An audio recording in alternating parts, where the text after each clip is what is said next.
Io sono qua solo per un saluto rapidissimo e per dire a nome dell'Istituto quanto l'Istituto tenga questi appuntamenti periodici che vogliamo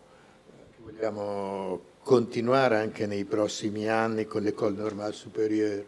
E anzi, si diceva prima, c'è persino la volontà, il progetto di ampliare questa formula sempre in questo collegamento bilaterale nei prossimi anni a altri impegni, altre ipotesi.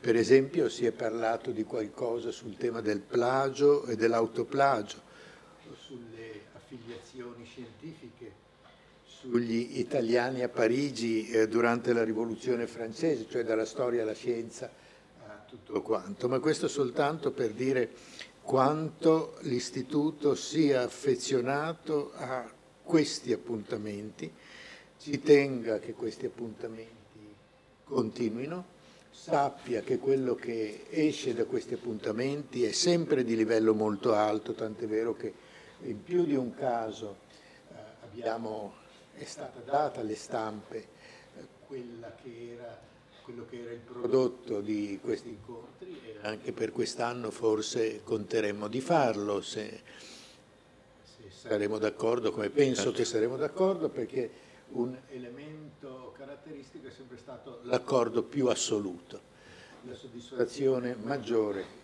da parte nostra e mi auguro anche da parte vostra. Questa giornata, queste due giornate sono come le altre giornate che le hanno precedute di grande interesse. Quello che io posso fare, a parte avervi rubato 4 minuti e mezzo, è comunque ripetervi che contiamo che questi appuntamenti continuino negli anni prossimi a venire. Io non mi fermerò qua, quindi toglierò il mio cavaliere, mi sento un pesce fuor d'acqua, mi fermerò là in fondo per sentire e imparare qualcosa.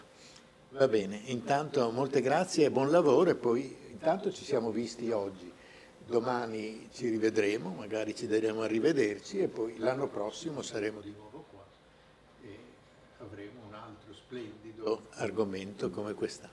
Bene, buon lavoro, grazie. Tante grazie.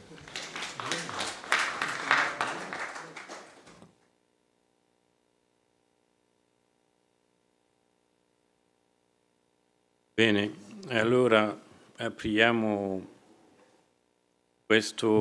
questi incontri e io vorrei ringraziare chiaramente, vivamente il Presidente dell'Istituto, come al solito, e anche la Cancelliere Giovanna Palandri, il Segretario Generale anche Sebastiano Pedrocco, per il sostegno, l'aiuto, l'accoglienza che ormai è diventato quasi leggendaria. E quest'anno dunque ci riuniamo attorno alla figura di Bruno Pontecorvo. Devo dire che non è stato molto facile quest'anno a organizzare per motivi esterni, per i francesi in particolare per le elezioni, come lo sapete. Era un po' complicato di trovare le date giuste per ognuno e ora siamo tra i due giri. Domenica prossimo sarà il secondo giro delle elezioni.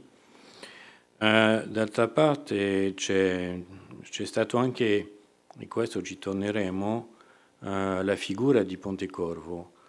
Paradossalmente i francesi si sentono un po' deboli sulla personalità di Pontecorvo. Ho provato a chiedere a colleghi, amici fisici francesi di intervenire, e di cui per esempio in Normale a Parigi Franck Laloé, che è un collaboratore del premio Nobel Claude Quentin-Hougy, e dopo una riflessione di una settimana mi ha detto: non mi sento capace di intervenire su Pontecorvo. Dunque sempre con l'idea di ristabilire l'importanza di queste figure della scienza italiana che ci ha motivati dall'inizio, mi sembra che Pontecorvo è una figura centrale e lo sentirete perché c'è un francese solo quest'anno che interverrà, che è il professore Pierre Cartier, che arriverà più tardi. E lui, che è un matematico che conoscete, si è rimesso a studiare dei neutroni e mi diceva che si rende conto di quanto è stata importante la figura di Pontecorvo, che quasi tutte le scoperte decisive sono state fatte dopo di lui e grazie a lui.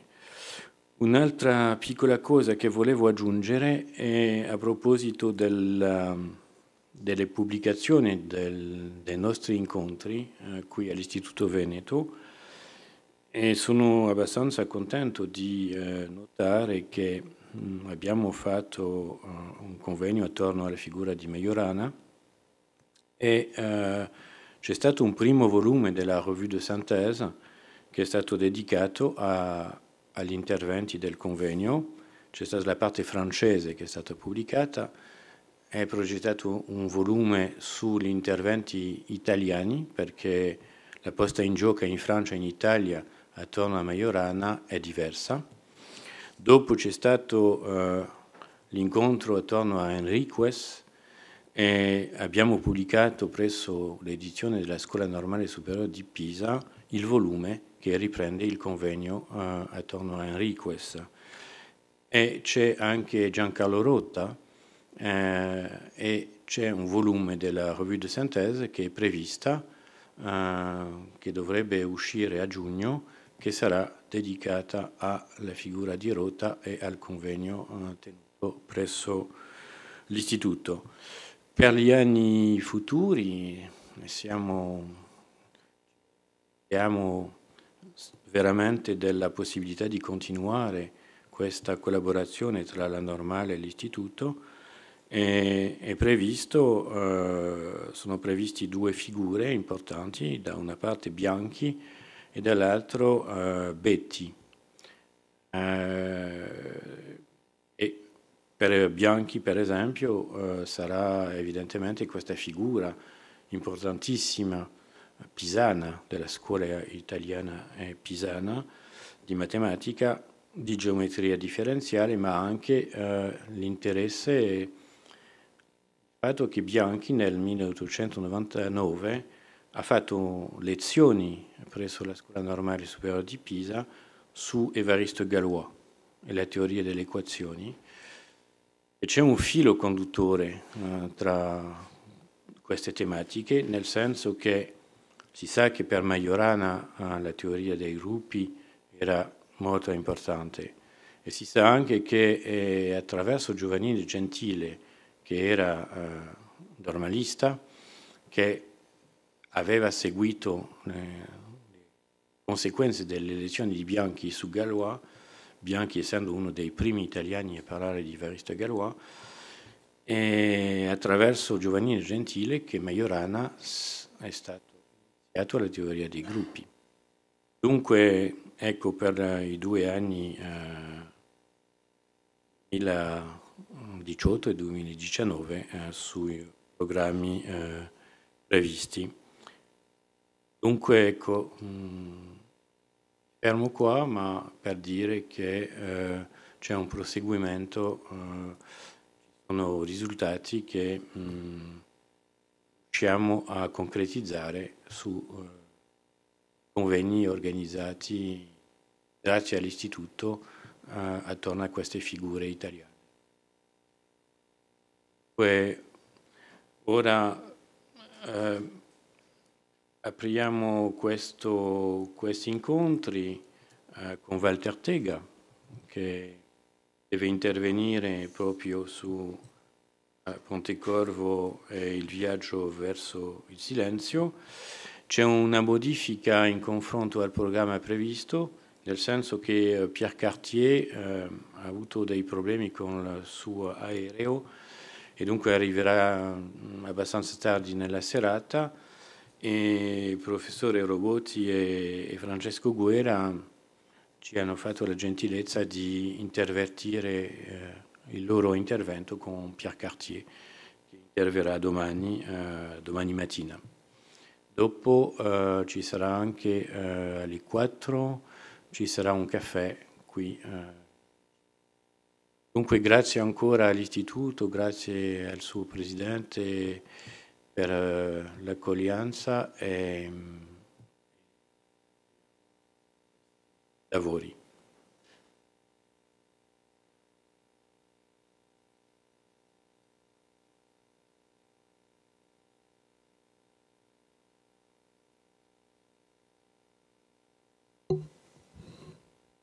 Quanto tempo?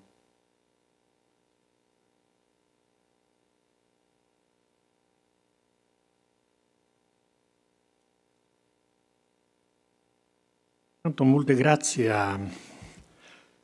all'Istituto Veneto che ci ospita, ma in particolare a Charles Alunni, che si è fidato di uno storico delle idee come me per fare un'apertura di questo convegno, insomma, dedicato a un personaggio che, se è importantissimo dal punto di vista scientifico, è significativo, molto significativo da quello della sua dimensione civile e del rapporto tra scienza e morale, così come viene declinato in un momento particolarmente difficile della storia dell'umanità. Io sono molto contento della variazione di programma perché dopo Nadia Robotti e Francesco Guerra diranno quello che io accennerò soltanto di sfuggita, cioè si occuperanno dell'attività scientifica di Pontecorvo, essendo loro esperti in questo argomento, questa disciplina. Io mi occuperò appunto della vicenda di Pontecorvo. È una vicenda che non si potrà comprendere, non si riuscirà a comprendere se non si considera il momento nel quale si è sviluppata. Per noi oggi è difficilissimo, nonostante non siamo molto lontani da quell'epoca, collocare questi personaggi, le iniziative, le azioni, i movimenti di questi personaggi. È perfino difficile per me, che conosco meglio Neurath, raccontare qual è stato il percorso filosofico, scientifico e politico di un personaggio significativo come Otto Neurath, come quello di molti altri, che hanno dovuto affrontare non solo 2 guerre mondiali, ma 2 guerre mondiali che hanno visto come centro l'Europa e 2 guerre mondiali nelle quali il gioco era tenuto da dittature repressive che avevano acquisito un dominio assoluto nell'Europa e che aspiravano a proiettare il loro potere anche molto al di fuori dell'Europa. Quindi non è semplice spiegare anche a un giovane, ma anche a chi ha poca memoria, che cosa abbia voluto dire una vicenda come quella di Pontecorvo. E io cercherò in qualche modo di ricostruirla, anche perché ho potuto leggere con attenzione delle ottime cose, al di là dei documenti, il libro di Turchetti, il libro di Frank Close, che è stato recentemente tradotto in italiano, i contributi di Nadia Robotti e di Francesco Guerra, e un libro atipico per l'argomento come quello di Miriam Maffei, che è una lettura estremamente interessante, non tanto per le informazioni di ordine storico e scientifico che ci fornisce, quanto per la capacità che ha avuto e per le conoscenze di prima mano che ha avuto in rapporto al mondo nel quale Pontecorvo ha sviluppato gran parte della sua attività, cioè l'Unione Sovietica. Miriam Maffei era la moglie di Giancarlo Pajetta e lei stessa è una protagonista di una vicenda politica della sinistra italiana, ma in stretto contatto con gli eventi che hanno caratterizzato 70 anni dell'Europa orientale. Allora stupirà il fatto che Bruno Pontecorvo, dopo 5 anni di silenzio, improvvisamente per noi nel 1955 rivela al mondo, dall'URSS, da Mosca, che Pontecorvo si trovava, per le ragioni per le quali Pontecorvo si trova in URSS, e riaprire una situazione che avrebbe voluto, di cui avrebbe voluto parlare 5 anni prima, ma non ne ebbe ovviamente le possibilità. Vedremo per quali ragioni. Nel 1955, in quell'intervista del marzo, chiariva anche le ragioni che lo avevano portato a scegliere, a fare questa scelta radicale nella sua vita. E ribadisce anche l'attenzione dedicata a una scienza di pace, a una scienza che in sostanza non avesse come obiettivo la fabbricazione di armi atomiche per lo sterminio del mondo, insomma. Ma veniva un po' in ritardo. Perché veniva un po' in ritardo? Perché in definitiva nel 1955, pur essendo anni ancora nei quali si facevano prove di disgelo e la guerra fredda sembrava meno pericolosa per il mondo, e anche l'argomento del quale parla Pontecorvo nella sua conferenza è un argomento, una conferenza stampa solenne, voglio dire, perché è la prima, dopo 5 anni, è la prima che l'URSS consente di fare alla stampa straniera per ragioni ovviamente strategiche della politica interna e della politica estera dell'URSS. Come dire, un problema che all'inizio degli anni 50 sembrava cruciale, che era quello sviluppato dai partigiani della pace, torna di grande attualità nel 1955. Vedremo perché poi in questi anni non è stato così, cioè come dire, la dichiarazione che si era preparata a Pontecorvo non la fa. Non la fa, viene sconsigliato da farla e non gliela fanno fare. Questo poi è il dato. E quindi questo ci riporta alla questione, ripeterò un po' di cose che sono state dette con grande acutezza dai testi che vi ho detto, che ho in qualche modo utilizzato, insieme ad altri, perché il problema è quello che riguarda ancora il tema della sua partenza segreta e improvvisa. Io non so se davvero fosse segreta e non so nemmeno se davvero sia stata improvvisa. Sta di fatto che Pontecorvo parte per andare in Unione Sovietica alla fine dell'agosto del 1950 e noi non abbiamo saputo né in Occidente né quando arriva in URSS le ragioni per le quali questa scelta è intervenuta. E siccome i tempi erano tempi tremendi, ogni sospetto era possibile.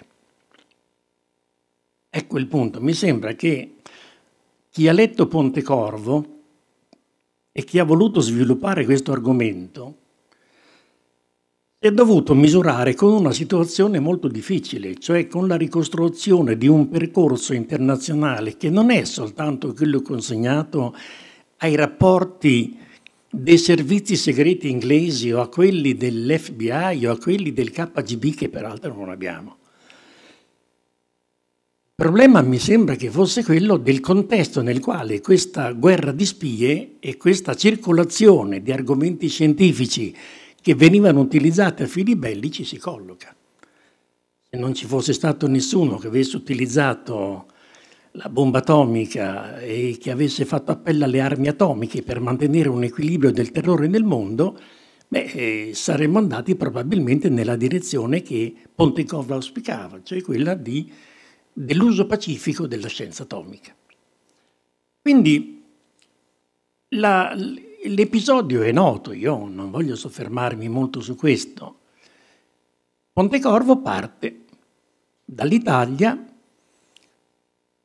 si va in Unione Sovietica attraverso un percorso che non era quello abitualmente utilizzato per chi si recava in URSS. Chi si recava in URSS passava da Praga, non da Stoccolma, perché poi da Stoccolma occorreva raggiungere Helsinki e poi da lì arrivare a Leningrado, e quindi allora si chiamava così, e Pontecorvo la saluta così, era la città di Lenin, quindi voglio dire Lenin era un emblema molto importante per lui in quel momento e non solo per lui, e quindi poi raggiungere Mosca. Passa da Stoccolma perché ovviamente c'erano delle ragioni, cioè se il viaggio doveva essere un viaggio nascosto, ovviamente andare a Stoccolma, dove la moglie aveva i genitori, sarebbe stato molto più semplice, mentre sarebbe stato più difficile, e lo fu, attraversare la Scandinavia e arrivare in Russia da Leningrado. Sarebbe stato molto più comodo arrivarci da altre parti. E non ci va nemmeno con una nave, come si era ipotizzato, non va via mare, va via terra, come racconterà lui appunto a Miriam Afai quando lo intervista, quando ci parla. Miriam Afai credo che abbia avuto molte occasioni per parlare con Pontecorvo, non solo quella dell'intervista che racconta nel film e nel suo libro. E allora il problema era questo, io dicevo segreta e improvvisa. Intanto segreta non credo tanto che fosse, perché non credo che allora nel 1950 un cittadino italiano che volesse andare a fare un lavoro in Unione Sovietica avrebbe potuto farlo comprando un biglietto a un'agenzia di viaggio e magari facendosi mettere un visto sul passaporto, che era già difficile. Ma Pontecorvo quando va in Unione Sovietica non è uno sfollato, va in Unione Sovietica e trova subito una collocazione precisa di cui diremo qualcosa un po' più avanti. Ora, la ragione di questa rapida, io credo che poi Nadia Robotti ve la racconterà molto meglio, ma il problema qual è? Il problema è che a un certo punto le prospettive di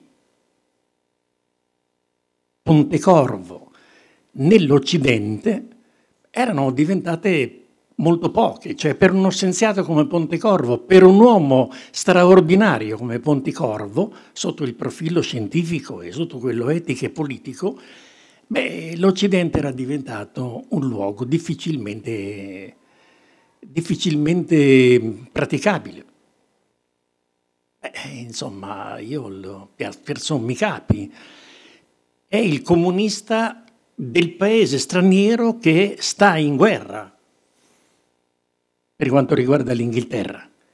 È il comunista che sta in America nel momento in cui si apre una campagna, quella del maccartismo, che ovviamente non faceva sconti, come sappiamo, dalle vicende tragiche. Era il comunista. Quindi si sentiva, come dire, sospettato, anche perché allora essere comunista voleva dire seguire un orientamento che è quello dell'Unione Sovietica, non era un altro orientamento, c'era lo Stato guida. E tutti i tentativi che sono stati fatti in Messico, negli Stati Uniti o altrove per costruire partiti comunisti rivoluzionari, sapete meglio di me che sono stati stroncati da Stalin stesso. Pensate soltanto alla vicenda messicana e alle vicende dei paesi del Centro America, dove erano pure forti e presenti i comunisti, ma dove ogni forma di rivoluzione non avrebbe potuto intervenire perché lo Stato guida della rivoluzione mondiale è la l'URSS, e non ho bisogno di evocare il caso Trotsky. Quindi c'è una situazione nella quale il comunista allora non era aderente del Partito Comunista Italiano dopo la svolta di Salerno, era un comunista che aderiva a una situazione internazionale, di comunismo internazionale. Poi dirò di più, c'erano molte altre organizzazioni e i comunisti italiani non erano mica i soli comunisti d'Europa ad avere fatto questa scelta. La scelta era in funzione della Unione Sovietica come punto di riferimento di una rivoluzione che nella coscienza di molti aveva cambiato il mondo, aveva intenzione di cambiare il mondo. Poi le cose, lo stesso Pontecorvo lo dirà alla fine della sua vita, poi le cose hanno anche delle delusioni, sono anche deludenti, no? E quindi lui dirà, concludendo le sue dichiarazioni pubbliche, dirà che sì, probabilmente quell'esperienza è fallita, ma non è morto nel mondo il desiderio di giustizia, di eguaglianza, eccetera, eccetera. Qualcun altro se ne farà carico. Questa è un'affermazione molto importante che ci dice anche qual era lo spirito col quale Pontecorvo affronta questi argomenti. Che vuol dire che l'Occidente era diventato un luogo difficilmente frequentabile per un personaggio come Pontecorvo? Beh, intanto vuol dire che quando si trovava in Canada, a Tulsa, la moglie riceve la visita dell'FBI che perquisisce la sua casa. Pontecorvo veniva già da altre esperienze, veniva dall'Europa, era andato in America, era un allievo di Fermi, però per tante ragioni che forse Nadia Robotti e Francesco Guerra ci spiegheranno meglio, per tante ragioni rimane molto esterno alle esperienze che sta facendo Fermi e molto fuori rispetto al progetto Manhattan. Tant'è che va in Canada. Poi, dopo l'esperienza di Tulsa che è negli Stati Uniti, nell'Oklahoma, andrà in Canada. Ma anche in Canada avverte che il clima della tolleranza, dove resta peraltro più a lungo, non era proprio forte per uno straniero comunista che veniva da una situazione che vedeva il suo paese in guerra, peraltro. Ora, e quindi c'era questa situazione da prima. E in secondo luogo c'è un altro elemento. E quando Pontecorvo arriverà in Inghilterra, sarà associato a un centro di ricerca atomica di Harvard, ma non sarà mai ammesso a compiere ricerche che erano quelle sulle quali gravava o sulle quali verteva il segreto di Stato, insomma, quelle che erano proprio. E ovviamente nel momento in cui da Harvard gli dicono: caro professore, si accomodi, vada a Liverpool, le abbiamo riservato una cattedra, ma poi, come è noto, anche a Liverpool mica lo volevano tutti. Non so se perché il mondo accademico è uguale, ora è uguale a quello di prima e in tutti i paesi prima era uguale. Tuttavia non era ben gradito a Liverpool, da alcuni sì, da altri no, tant'è che non ci va. Non prende servizio a Liverpool, va via prima. E quindi si potrebbe dire che ovviamente il suo rapporto, e inoltre c'era un altro elemento, su questo elemento sono due elementi sui quali è bene non essere liquidatori. Il primo è che Pontecorvo si trova a lavorare in Canada e conosceva Nguyen Mai, cioè la spia dei sovietici, così come conosce Fuchs. Quindi tutto il problema dello spionaggio atomico, dei dati forniti alla Russia, eccetera, eccetera, passano anche attraverso delle forme, delle conoscenze che Pontecorvo ha, delle frequentazioni che Pontecorvo ha.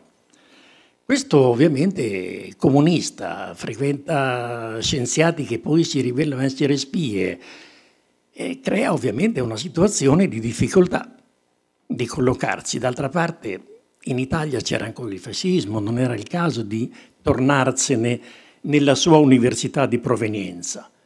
E dunque, e in più poi, proprio nell'agosto, il 20 agosto, se non vado errato, proprio il 20 agosto c'è una situazione imbarazzante per Pontecorvo.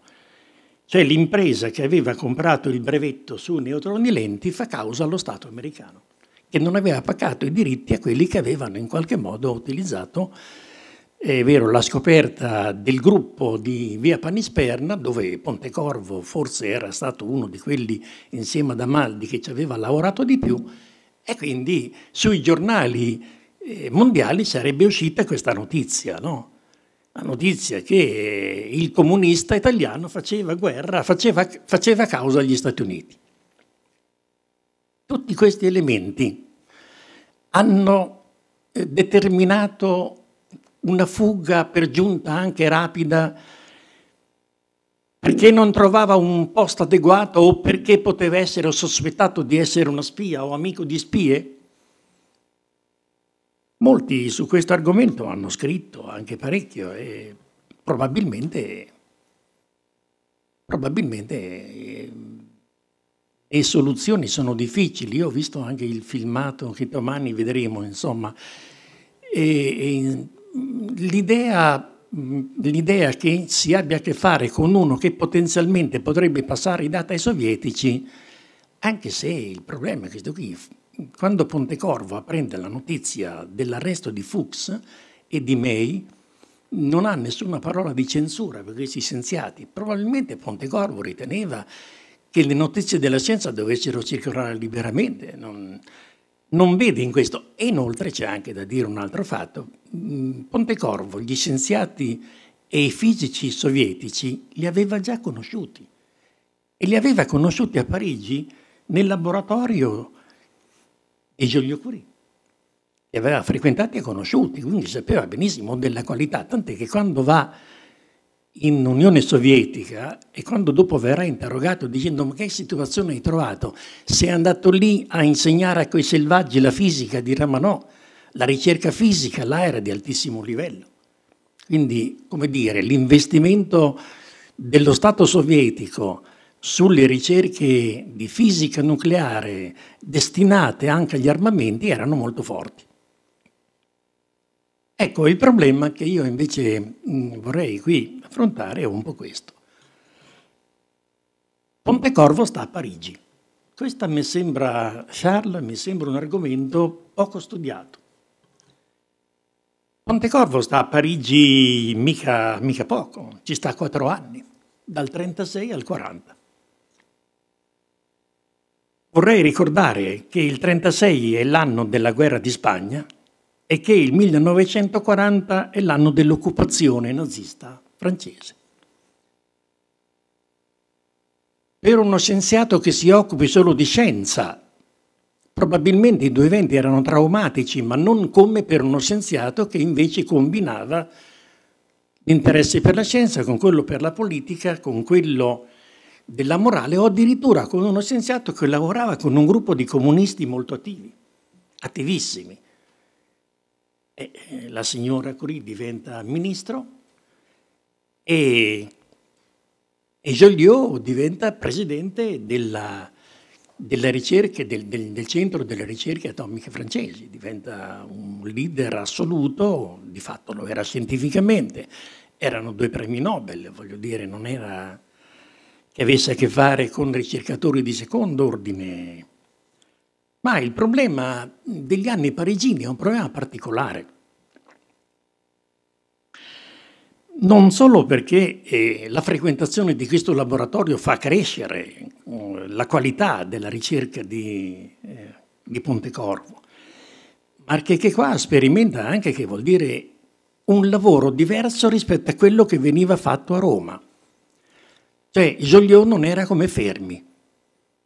Cioè, la dimensione dei 2 scienziati illustri, importantissimi, eccetera, eccetera, era molto diversa, soprattutto nel rapporto con gli allievi o con i gruppi di ricerca che vi erano. E in più c'era questa maturazione rapida di Pontecorvo che nel 1939 è lì, ma che qualche anno dopo si iscrive al Partito Comunista clandestino, ovviamente, no, era fuori legge il Partito Comunista. A Parigi c'era l'intelligenza del Partito Comunista. incontra tutti. Incontra Longo, incontra Dozza che poi diventa sindaco di Bologna, Longo che diventa il capo della guerra partigiana in Italia, poi vice segretario del partito, poi segretario, quindi voglio dire, e soprattutto come dire, si consolidano i suoi rapporti familiari. Questo è un capitolo sul quale anche molti studiosi hanno insistito. Era una famiglia di sinistra dalle origini, dal nonno, voglio dire, no? C'è l'industriale di Pisa che si fa sfidare a duello dal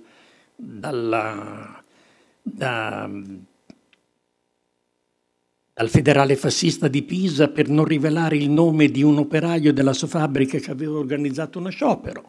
Ma non è tanto questo, è che il fratello Guido, la sorella Giuliana, il fratello Gillo erano attivisti del Partito Comunista, oltre a essere grandi personaggi. Gillo non tanto perché era il più giovane, lo diventerà dopo, ma Gillo è quello che organizza il fronte della gioventù comunista. Sta a Parigi, Amendola lo chiama, si trovava in Provenza, Amendola lo chiama e gli dice dovresti portare in Italia delle carte segrete per sperimentare, e ovviamente invece non era questo, era la prova che Gillo avrebbe dovuto superare per organizzare il fronte della gioventù comunista in Italia. Poi Gillo Pontecorvo rimarrà nel Partito Comunista fino al 1956, poi se ne andrà e sarà una delle ragioni delle quali discuterà con il fratello che sta in URSS, il quale ovviamente invece nel 1956 reagisce in un altro modo, dicendo che insomma l'Unione Sovietica aveva tutte le carte in regola e tutti i meriti per reprimere la rivolta d'Ungheria.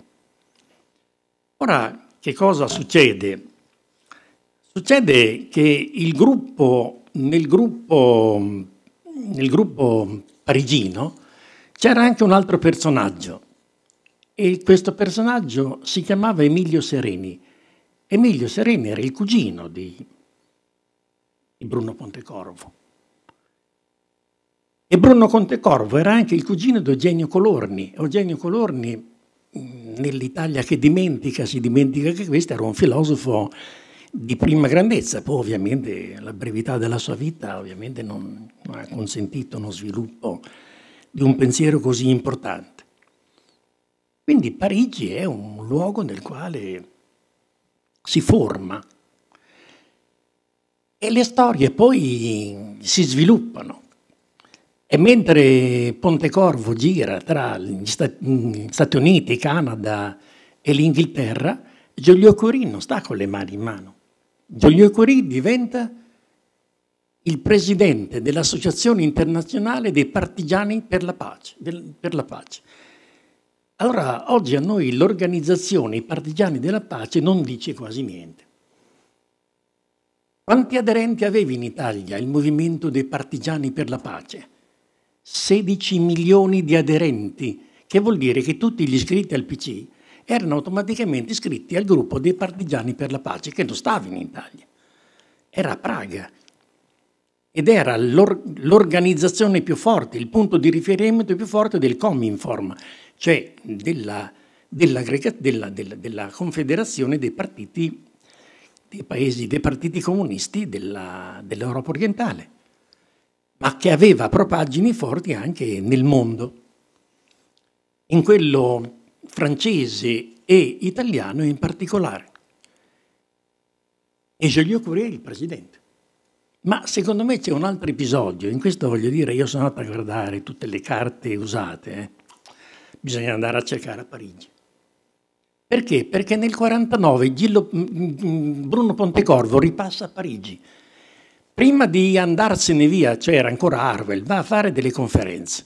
Va a Parigi e a Parigi incontra ancora chi incontra? Joliot-Curie. Joliot-Curie che nel 1940 gli ha detto scappa subito perché la linea Maginot non regge, stanno arrivando.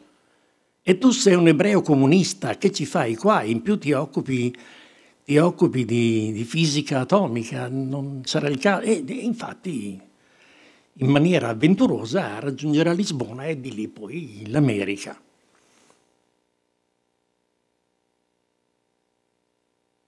E le parole che dice Bruno Pontecorvo nei confronti di Joliot-Curie sono parole importanti, quando dice la differenza che c'era tra lui e Fermi. Com'era il maestro? Il maestro era un maestro anche di vita, era un maestro di politica. Fermi sappiamo che invece sosteneva una tesi che non praticava poi di fatto, ma la sosteneva che la scienza, chi fa scienza non deve fare politica. In realtà la scelta di andare negli Stati Uniti è stata una scelta scientifica, politica, morale, è stata una grande scelta, o perlomeno ha contato anche al di là di quello che forse Fermi si sarebbe aspettato. Dunque è Joliot-Curie il punto di riferimento, ma a Parigi c'è anche l'altro punto di riferimento che è appunto Emilio Sereni. Anche qua nei libri Emilio Sereni viene raccontato come un attivista del Partito Comunista che diventa importantissimo.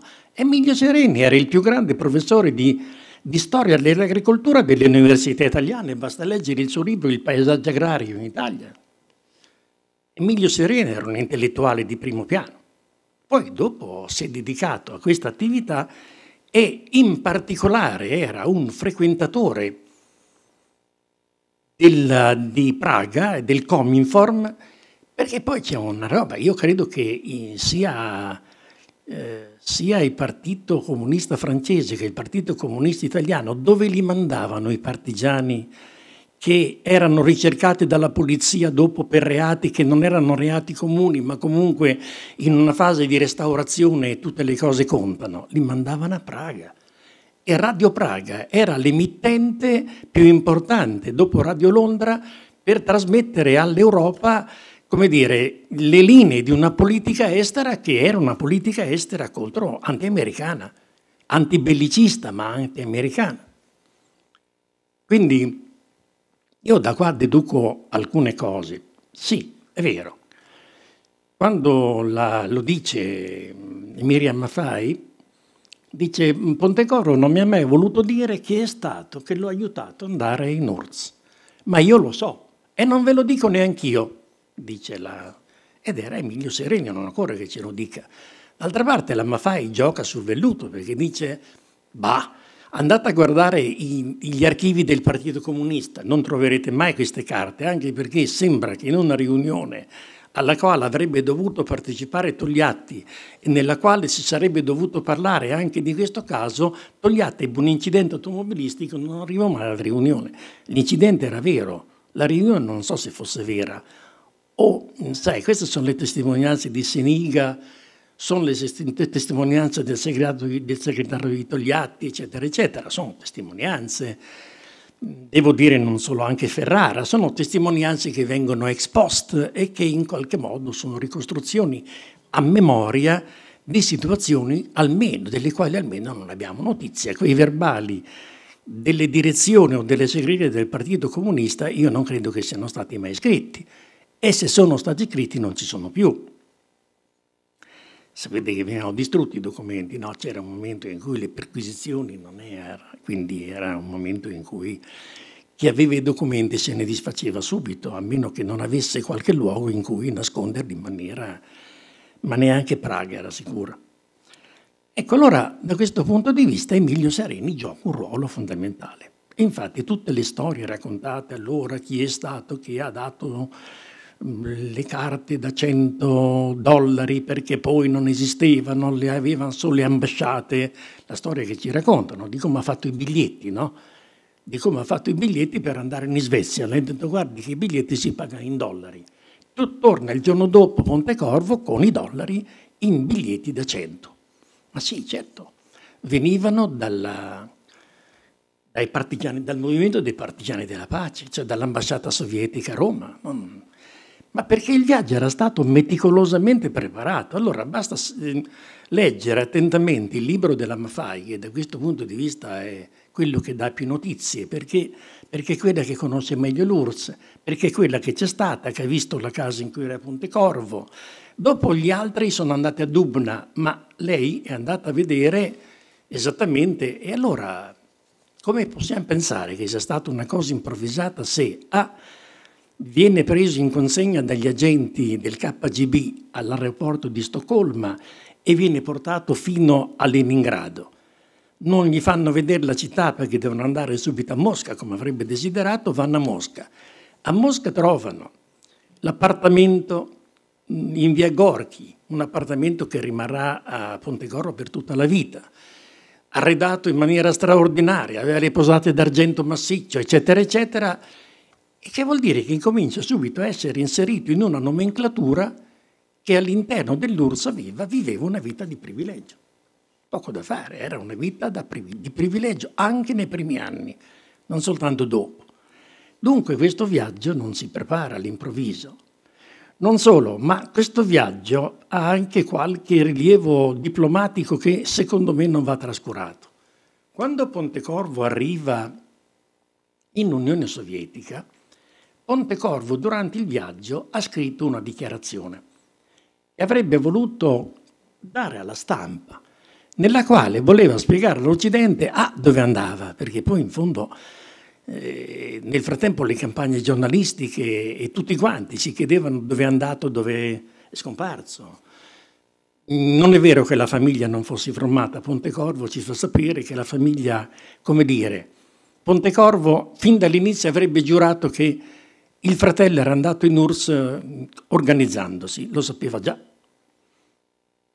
Erano cose di pubblico dominio, ma quando va con questo comunicato e lo presenta all'agente del KGB, che doveva essere uno di alto livello, che lo prende all'aeroporto di Mosca e lo introduce nella realtà sovietica, gli avrà detto c'è tempo, ci sarà tempo, non c'è questa necessità.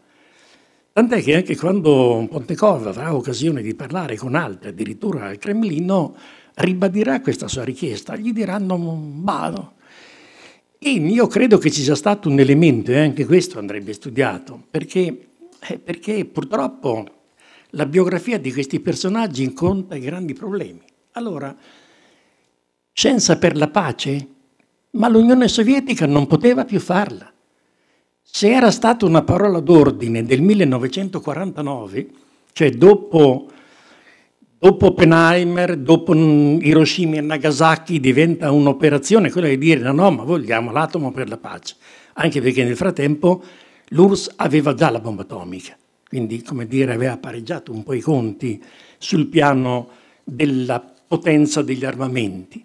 Tuttavia la questione è una questione molto delicata, perché in quel momento l'URSS stava provando non solo a costruire la bomba a idrogeno, ma anche a usare le armi chimiche.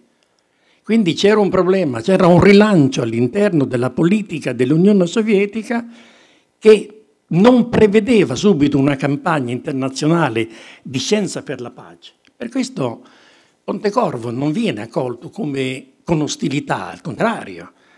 Semplicemente viene edotto che le linee della politica estera sovietica in quel momento non sono quelle del privilegio della scienza per la pace, tant'è che anche la struttura internazionale dei partigiani per la pace subisce non ha più soldi, insomma, e subisce, dopo congressi straordinari, subisce una crisi, perché ovviamente la politica estera dell'Unione Sovietica era andata in un'altra direzione.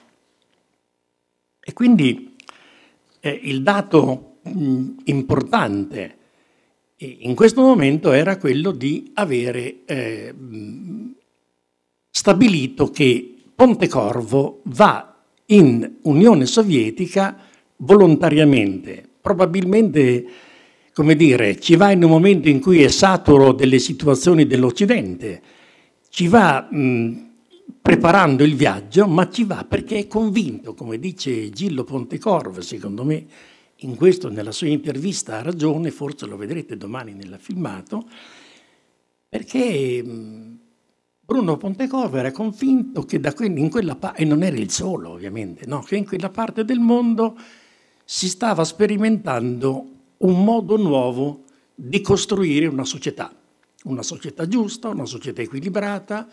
E infatti quando Bruno Pontecorvo va in URSS, lui viveva in un appartamento lussuoso, ma, come dire, apprezza l'austerità della vita che c'è in Unione Sovietica. Austerità è già una parola, è un eufemismo rispetto alla condizione di vita generale di quegli anni dell'Unione Sovietica. Tuttavia era innegabile che quel paese aveva fatto dei passi in avanti molto consistenti. E bastava così per il momento, fa capire Pontecorvo alla moglie quando la moglie si lamenta che nei grandi magazzini non trovava roba ed erano un po' scortesi. Non facevano la corte al cliente, insomma. E la moglie di Pontecorvo era una comunista convinta, probabilmente non così convinta di andare in Russia, ma convinta di seguire questa. Allora, le ragioni per le quali. Allora, non è un viaggio improvviso. Prima dicevo.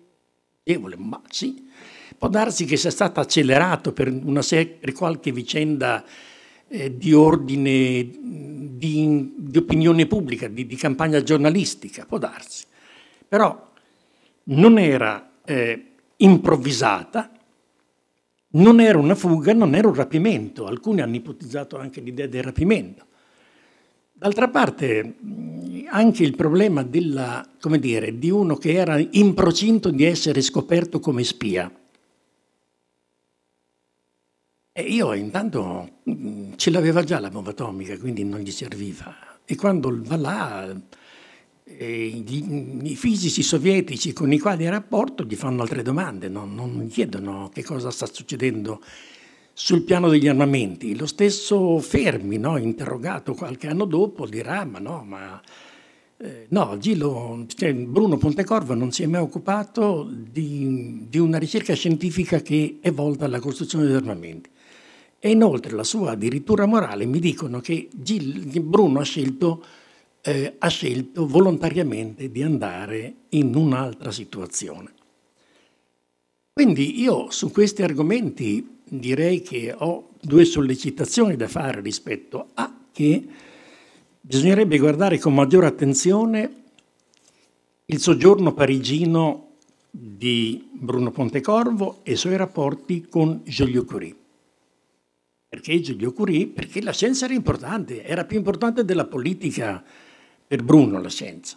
Però la politica era un complemento che non secondario.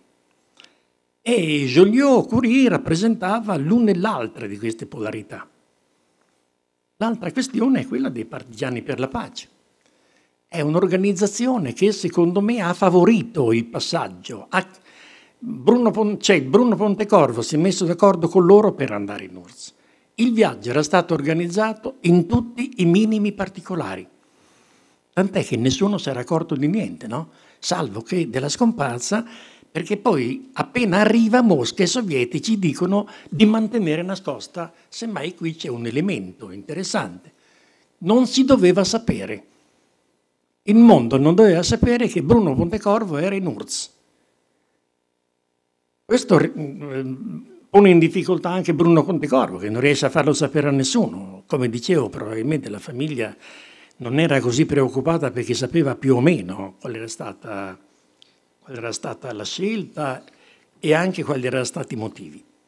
La cosa che da questo punto di vista, anche questa qua, credo che sia difficilmente documentabile. Cioè, Bruno Pontecorvo viene accolto in Unione Sovietica come uno scienziato di grande fama. Poi sentirete perché, che era giusto che fosse così. Però nel momento in cui va a Dubna, Bruno Pontecorvo è isolato. È vero che altri hanno tratto molti benefici dalle sue ricerche, ma le sue ricerche non arrivano in Occidente, o ci arrivano attraverso canali che non sono le riviste ufficiali scritte in inglese, insomma. E quindi per anni conduce a Dubna una vita molto ritirata. Insomma, non può venire in Italia. È venuto in Italia nel 78, 28 anni dopo gli hanno dato un permesso di venire in Italia. Né Bruno Pontecorvo ha mai provato a scappare dall'Unione Sovietica, ecco, voglio dire, è rimasto lì. Ecco, io li chiamo gli anni del silenzio perché secondo me sono anni nel corso dei quali conduce ricerche molto importanti, come sentirete, ma lo fa in una condizione di incapsulamento all'interno di una politica di cui non capiva fino in fondo, anche se poi all'interno era molto noto. Nel 1953 viene insignito del premio Stalin. Stalin, sì, un ricchissimo premio per la ricerca più importante, quindi voglio dire, nell'ambiente scientifico sovietico aveva un suo rilievo. Non è un caso però che le sue, come dire, la sua presenza incomincia a diventare importante anche sul piano internazionale nel 1953, dopo la morte di Stalin. E io non credo nemmeno che poi Pontecorvo fosse così convinto del rapporto Khrushchev. Tuttavia l'Unione Sovietica cambia politica. Soprattutto cambia politica estera, questo magari ce lo ricordiamo in più. Cambia politica estera, torna il tema della scienza per la pace. Probabilmente Pontecorvo non viene assunto all'Accademia delle Scienze, ci andrà qualche anno dopo, per questa ragione. C'è un punto nel quale, parlando dell'Accademia, lui dirà non era divisa in classi, io la chiamo divisa in classi con analogie italiane, ma era diversa l'organizzazione, dirà no, noi fisici eravamo rigorosi, entravano solo quelli bravi. Negli altri settori dell'Accademia non sono così sicuro. Anche là c'era un ingresso che era per meriti che non erano seccamente scientifici, ma non nell'ambito della fisica. Ecco, io dico, per concludere, credo di aver consumato tutto il mio tempo, gli argomenti sarebbero ancora, ma poi c'è questa felice congiuntura, non per il convegno ma per me, che poi parlano robot e guerra, e quindi io non entro in alcune questioni, però il problema vero è che nel 1955 viene autorizzato, diciamo questo è il termine, viene autorizzato, viene sollecitato, viene rimesso sul proscenio internazionale. Allora si sapeva già, ma si sa ufficialmente dov'è, perché è andato in URSS e quali sono gli scopi che si prefigge. Scienza per la pace, lo sviluppo di una scienza pacifica perché l'umanità abbia traguardi più importanti di quelli che la guerra fredda gli stava regalando. I motivi sono quelli veri, detti però 5 anni dopo. E probabilmente l'efficacia non fu la stessa. E nemmeno l'accoglienza fu la stessa. Perché poi si scatena tutto l'interesse della stampa. A un certo punto lo vuole intervistare il Daily Mirror. E gli dicono, perché Molotov vorrebbe che tu facessi l'intervista. Lui parla con il suo referente scientifico di Dubna e dirà, ma io ho un profondo disprezzo per questo giornale, ma gli devo dare l'intervista? E l'altro dice, ma non è vero poi che i capi diano queste disposizioni, per cui non ci fu quell'intervista. Il che vuol dire che Pontecorvo non aveva questa ansia di far conoscere all'Occidente, all'estero, le ragioni, altre ragioni, oltre a quelle che aveva detto nella conferenza stampa. Nella conferenza stampa invita i giornalisti a fare domande in amicizia, perché non c'è nessuna ragione che non debba essere quella di un rapporto sincero tra chi è intervistato e chi fa le domande. Ecco, la questione che per me resta un po' oscura è quella dell'avere mantenuto in questi 5 anni in silenzio uno scienziato così importante. Se è vero come è vero spero che ce lo confermerà, me lo confermerete, io l'ho letto, quindi spero che sia così, che anche chi è stato insignito di premi Nobel successivamente sulle ricerche che aveva iniziato Pontecorvo citerà esplicitamente chi è stato poi quello che ha aperto questa via. Allora rimango perplesso nell'avere confinato per 5 anni le ricerche di questo scienziato che poi alla fine avrà questo risultato, questo esito sul piano internazionale, in un posto importantissimo, perché io all'inizio pensavo che Dubna fosse un posto lontano da Mosca, disperso, poi invece ho appreso che Dubna ancora oggi è il più grande centro di fisica scientifico, non solo di fisica probabilmente, che c'è in Unione Sovietica. Ecco, io direi mi sono rimasti questi 3 dubbi per concludere. Il primo è: cerchiamo di capire esattamente il ruolo esercitato dal soggiorno in Francia e da Joliot-Curie. Cerchiamo di capire perché Sereni è così convinto di mandare Bruno Pontecorvo là, perché avrebbe dovuto essere una pedina importante nel movimento dei partigiani per la pace, e poi non lo sarà. Ma d'altra parte anche Sereni, anche la stella politica di Sereni tramonta presto dopo. Quindi vuol dire che Sereni aveva fatto un investimento per conto dei partigiani della pace insieme a Joliot-Curie, che alla fine non riesce, perché nel frattempo la politica estera sovietica cambia, e cambia anche il suo atteggiamento nei confronti del grande movimento europeo che ha suscitato, che era quello di scienza per la pace. E questo è il primo. Il secondo è quello che, insieme a quello che riguarda, come dire, il ruolo esercitato dall'organizzazione comunista internazionale, dall'internazionale comunista, c'era la terza internazionale, non è che non ci fosse, in quel momento sul piano della ricerca scientifica, e quindi di come in definitiva questo conflitto tra URSS e Stati Uniti abbia messo in difficoltà una parte consistente di quelli che stavano conducendo queste ricerche in questo ambito della fisica. E questo è un problema serio, perché non scherzava il maccartismo. Il caso di Konrad Rosenberg, credo che io me lo ricordo da bambino, perché mi ricordo che alla radio seguivamo le notizie se era stata concessa o meno la grazia ai 2 coniugi, e in realtà non fu concessa, e quindi ovviamente per loro c'era la sedia elettrica. Non era uno scherzo. Ecco, l'altra cosa, l'altro problema che mi è rimasto è questo, è le ragioni per le quali